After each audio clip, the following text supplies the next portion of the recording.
Hello, hello, IGDN watchers. It's Matthew War here, the convention coordinator, and I've been joined by Steve D from Sydney, Australia. We're going to talk about some. We're going to talk about gaming on both hemispheres of this planet. Steve, tell us a little bit about yourself and your company. Yeah, so I'm Steve D. I live in Sydney, as you said. My day job is training animals, dogs, cats, and I've been in the game design industry since, well, depending on how you define it, the late 90s. Mostly working as a freelancer.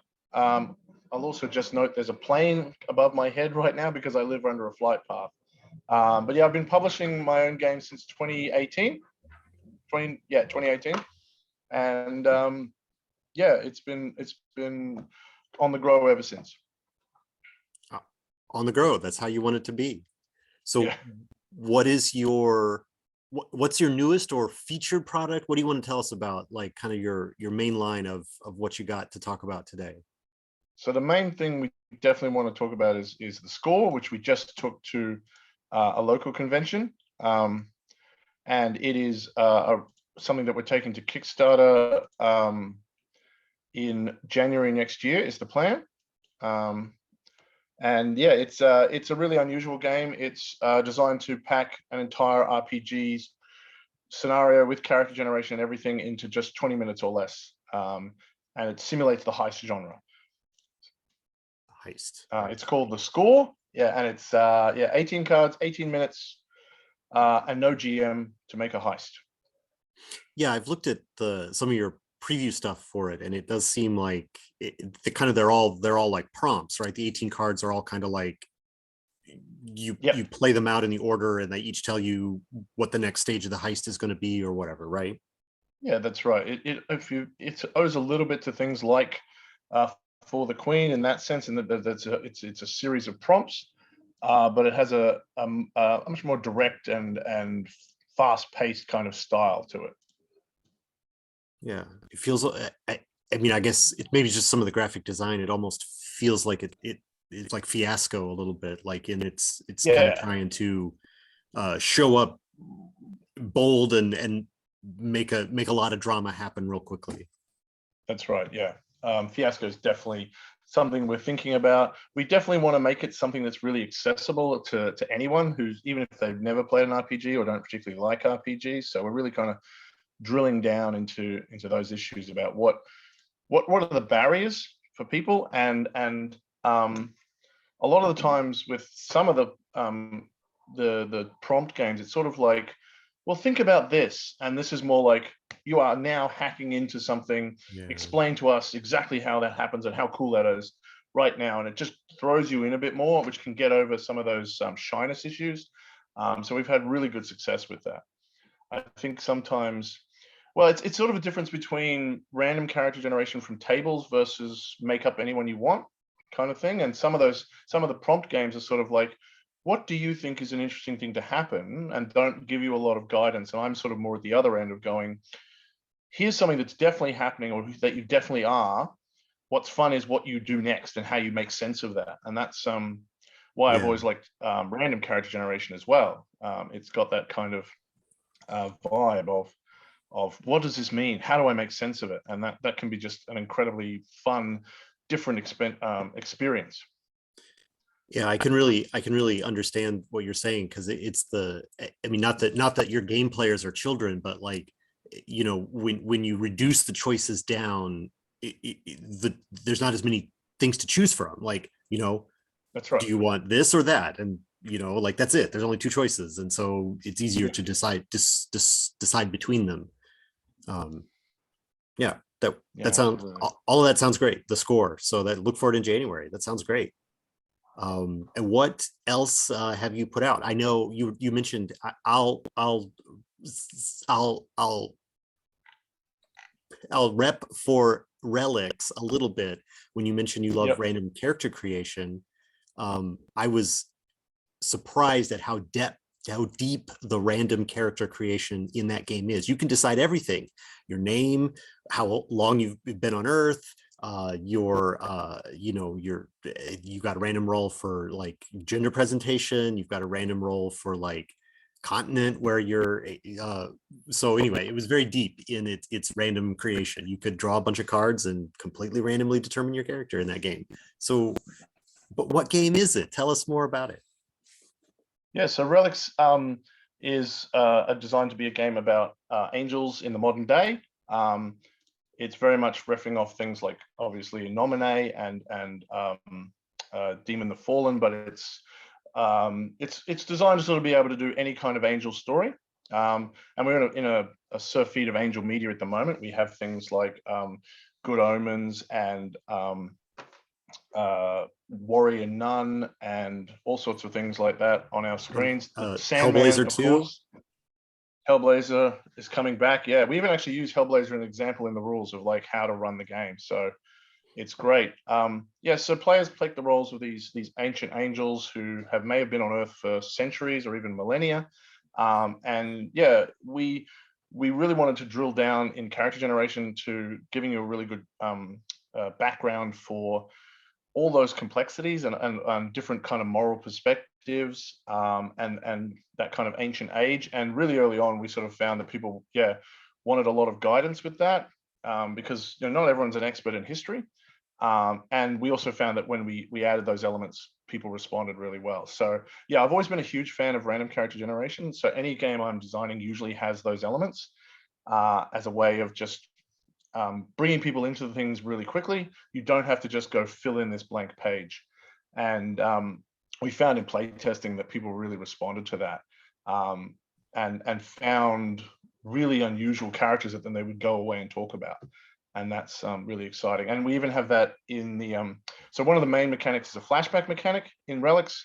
Again, if you've watched Good Omens, you see all the flashbacks that they use to the ancient history, all the things they observed. And basically, because you are so ancient, you don't have a set skill list. If you want to have a skill, you can spend points, spend chips, and then you get a flashback to a scene where you learned that skill. And another player at the table can narrate that. So you can actually learn surprises about yourself as that happens. But you can also, when you're doing that, roll to see, oh, what period of history is this coming from? And what kind of emotions are involved? And what kind of relationship is involved. So you can just go, oh, okay, let's see. Let's well, I say roll, of course, it's all tarot cards, but you're getting these random prompts again, and that can be just an amazing way to just and of course you're getting the thoughts of someone else at the table. And I find that's really, really great as an experience to just go, what does person A actually think my character is, or as opposed to me.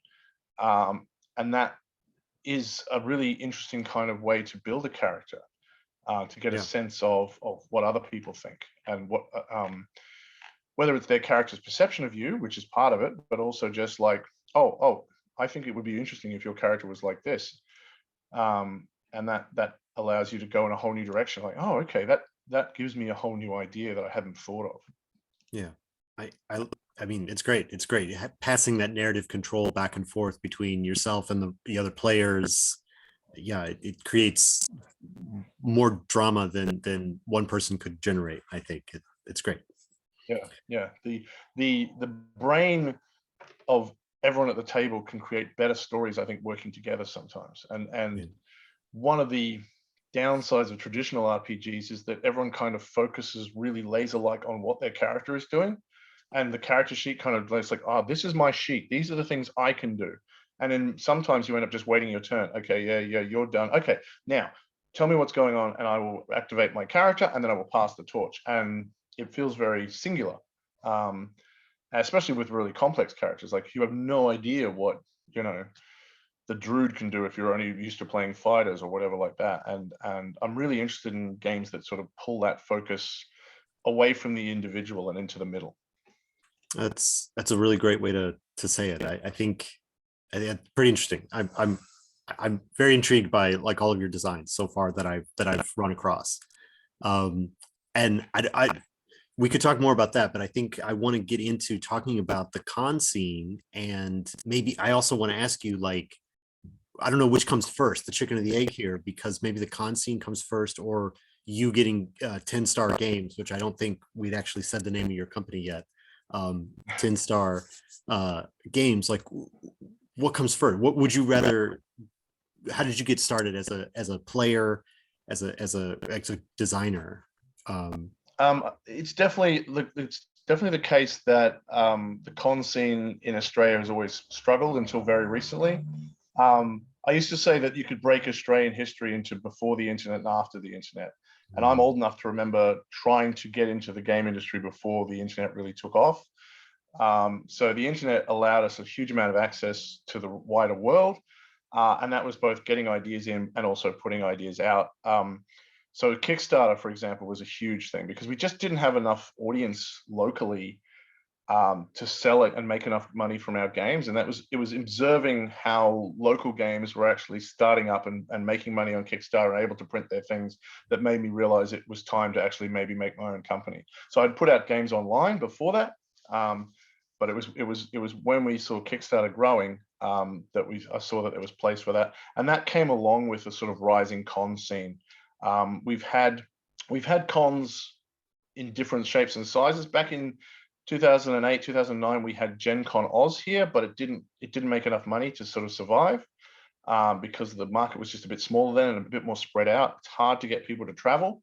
So we have smaller cons that are like little role-playing cons at a school. We have like a war game con that's over somewhere else. There's a comic con that's growing a bit. But then back in about 2012, they expanded PAX Oz over to Australia. They expanded PAX over to Australia, the Penny Arcade Expo, and they brought with it enough money and expertise to actually make it continue to run, unlike the Gen Con model did. And it was immediate when it first appeared. The tabletop scene in Australia were like, it has to be tabletop as well, because originally Penny Arcade only had a very little bit of tabletop. That's why in America they have PAX Tabletop. So here they just was like, it's half and half, and the tabletop scene has got bigger and bigger in PAX, and that's just another factor that has helped people go, oh, there's an industry here, oh, there's a community here. And we still have trouble sometimes finding each other, but it's growing and it's getting better. We're starting to get more awards and more connection. And certainly the biggest thing that we were able to do at PAX is just get people to look at our game, which you can't do. The internet is just sort of scattered out there. Sure. But we had 2 years without PAX, and that we were able to do just this October was to finally go back and go, look, here's our game, to people just wandering past and see what they thought of it. And we had a huge response to the score. And you just can't tell that sort of thing on the internet, whether people are really wanting it or not. You can advertise and hope, but just getting it out in front of people and seeing their reactions is really important. Yeah, I feed on that myself when I go to the cons. I love to talk to people about the products, whether my own or other creators. So yeah, I really get that. Like, you can really you really talk to somebody and they're like, oh, well, here's exactly what I'm looking for, and you're like, aha, I know exactly which of my products best fits that. Yep. Exactly. Give it right to you, rather than, like you say, like kind of the catch can of whether or not they saw a social media post or something like that. Yes, absolutely. I assume you have there like a lot of the global brands, like Catan or Portal Games. I know does stuff in Australia. That's not that's the board game side, but like from RPG stuff, like are companies like Pelgrane and I'm trying to think of some of the other ones that aren't, Wizards of the Coast, but like, do you get, or is the scene dominated by like local companies? Like, I just don't have any idea. Like, do you get international people coming down there? We have occasionally had international people come to our cons. Primarily, like, the scene has always been dominated by American and European games, and that's just part of the modern world. The 20th and 21st centuries, those were the powerhouses of culture and export. And yeah, 99% of it products are going to be coming from overseas. And it's often hard. We actually have a phrase in Australia called the cultural cringe, which is we're so inundated with products from overseas, we distrust our own products. We think they're Mm. going to be not as good. And we've been really sort of trying to fight against that. And I think it's slowly starting to turn the corner in both board games and role playing and digital, to sort of people go, oh, local is good, local is worth backing. But that is not something that has come particularly easily to us. I'm just going to check that my power cord is plugged in. 1 second. No problem. I can vamp for a minute. Yeah, I Yep. don't know. Oh, no. I don't necessarily feel entitled to apologize on behalf of all America, but I expect that will be a theme as I try to hit more of these members who are not from North America. They're watching the same Disney movies, and they're watching the same shows filmed in Atlanta, Yep. I remember years ago someone said, I didn't think The Simpsons would translate to the rest of the world, because how would they understand all the jokes about American culture? I'm like, because you export your culture. It's yeah. everywhere. We cannot escape it. We are drowning in it. And it's, we've had laws about how much Mm. you have to force companies like the television networks and things to promote local content.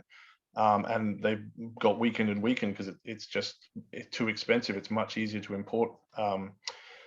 But yeah, we have seen over the last couple of years is that as game stores have shrunk a bit, we've actually had less and less from overseas. Like the only thing that's really floating to the top in most game stores is really big releases. So it's 99% D&D now, a little bit of White Wolf, a little bit of Fate, some big releases like that.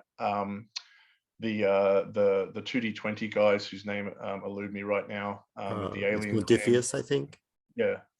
Modifius and Free League and stuff like that are now sort of getting back in there, but that's about it. You'll have your average game store is a bunch of big boxes of big American games, and there's like one shelf that'll be RPGs, and most of that will be D&D, and then those names that I mentioned. I think a lot of people, because of that, are drawn to the indie scene and downloading games, and there's certainly a lot of people who playing lots and lots of games that they get off itch or from those kind of scenes, and have never been into a game store, because that's not where they get their games anymore.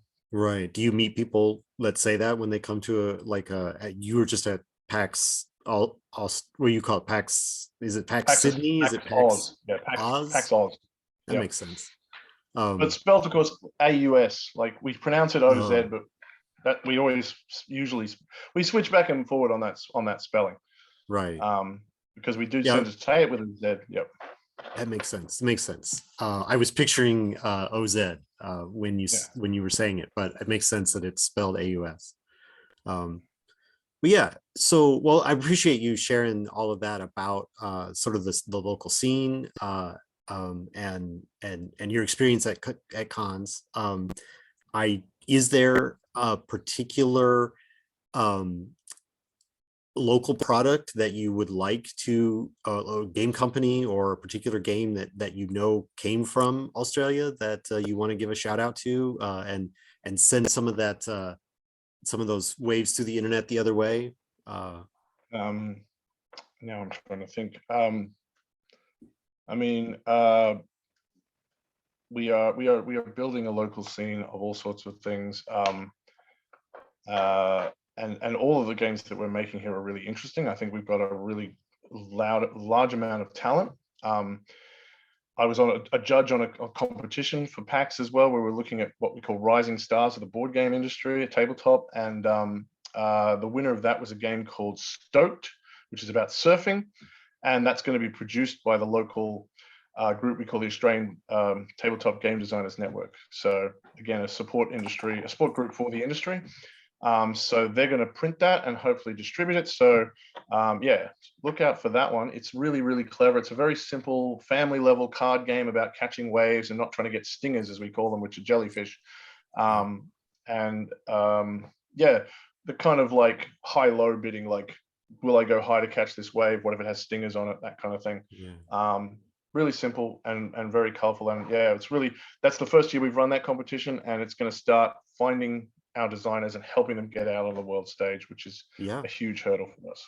sure, absolutely. That's the way to do it. And that, yeah, I wish you every success and to keep doing that and promoting stuff I'll just locally. mention one more. Oh yeah, If please. you're looking for the best probably RPG designers in our country are the people at Story Brewer Games, and they made the Jane Austen game was it called Polite Society? Good Society a couple of years ago. Really Was great it a game. card game? No, it's an RPG. It's a Okay, book RPG. They've also just put out Fight with Spirit, which is I think it's in production. It's a role-playing game about sport animes. And they are just brilliant designers and tapping into genres that most people aren't. exactly. That And I was going to say making that incredible games. So Story Brewers is the company, and Good Society. They also did their first big game was called Alas for the Awful Sea, which was a powered by the apocalypse kind of game about living in a Cornish village where everyone drowns. Which again, a very beautiful, unique setting. yeah, it sounds like it. I was going to say that both of those themes are less explored themes, and that third one is the Yes. same way. So yeah, that sounds great. All right, so I think I've asked you all the questions that I had written down to ask you, and so I will like to invite you to tell us where people can find more about your work and 10 Star Games on that's Tin Star, not 10 Yeah. Star. Let Yeah. me Tin like the enunciate metal. clearly for the video. Um, where like the can we thing a sheriff wears. A tin exactly? star. Yeah. Because one of my early games was called the Tin Star. So tinstargames.com, tinstargames.itch.io. You can get all the stuff there as well. We also are on drive-through. We're Tin Star Games on Facebook, on Instagram, on TikTok. We're Tin Star Games with a number 1 at the end on Twitter. And we're all over those things. And we have a Discord as well, which is on the website. So come and grab us there. And we're always keen to talk about our games, and a lot of the games on the itch site are free or pay what you want, so you can get a sense of us there. Play. We have lots of little mini games and micro games all over the place, so you can have a taste, see what you think, and then see if you want to buy some of our bigger games. There you go. Go and do it, folks, because Tin Star has a lot to offer. And thank you today, Thank you. Steve, for talking to me. And we will have a good spring. It's spring down there, Yes, right? it is indeed. Going into summer. All right. Well, that's all for me. Say goodbye. Bye.